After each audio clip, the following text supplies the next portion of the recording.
একটা মানুষ ইচ্ছা করলে খাদ্য অভ্যাসের মাধ্যমে সুস্থ থাকতে পারে, ওষুধ খেয়ে না।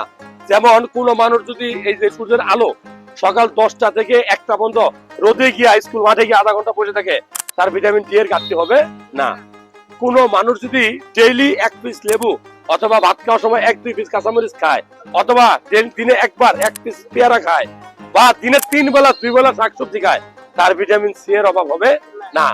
কোন মানুষ যদি সপ্তাহে 3-4 দিন ছোট মাছ খায়, অথবা পাতে খাওয়ার সময় 1 টুকরা করে গাজর খায়, তার ভিটামিন এ এর অভাব হবে না। এটা কি ঠিক কিনা?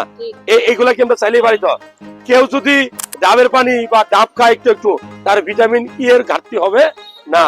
আমরা কিন্তু চাইলে এই অফারগুলো তৈরি করতে পারি।